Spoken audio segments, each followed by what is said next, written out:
MLC Kodandaram గారు ఉన్నారు. కోదండరామ్ గారు చెప్పండి, అంటే ఈ విధంగా అంటే మనం ఉద్యమాల నుంచి తెలంగాణ సాధించుకున్నాం, ఈ రోజు ఒక కార్మికుడు ఈ విధంగా చేసుకోవడాన్ని ఏ విధంగా చూస్తారు? చాలా బాధాకరం.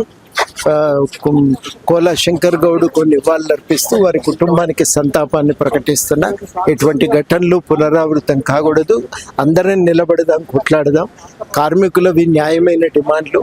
ఈ డిమాండ్ల సాధన కోసం ప్రభుత్వం పూనుకుంటుందని, చర్చ చేస్తుందని ఆశిస్తున్నా. ఇవాళ జరుగుతున్న చర్చలు కూడా ఫలప్రదమవుతాయి అనేటువంటి విశ్వాసం ఉంది. తప్పకుండా ఈ చర్చల ద్వారా ఓ పరిష్కారం దొరుకుతుందనే ఆశతో ఉన్నా. అయితే 2.5 సంవత్సరాలుగా మాకు ఎటువంటి న్యాయం చేస్తలే, 42 రోజుల సమ్మె ఇచ్చినా ఎందుకో తీసుకోవట్లేదు అంటున్నారు సార్. సమ్మె ఇప్పటికైనా వాళ్ళ చర్చలు ఉన్నాయి కదా, ఈ చర్చల ద్వారా ఇవాళకైనా ఓ పరిష్కారం దొరుకుతుందని ఆశ. అంటే ఒక ప్రాణం పోతే కానీ చర్చలకు స్పందించారా ముఖ్యమంత్రి గారు అంటున్నారు కార్మికులు. ఇప్పుడు చర్చలు జరుగుతున్నాయి. ఈ సమయంలో ఈ రకంగా మనం మాట్లాడుకోవటం అనేది ఏ రకంగా ఉపయోగకరం కాదు. చర్చలు జరగని పరిష్కారం రాదు. అయితే మీరు కార్మికుల వంతు ఉంటారా సార్? వాళ్ళ వెనుక ఉంటారంటారా?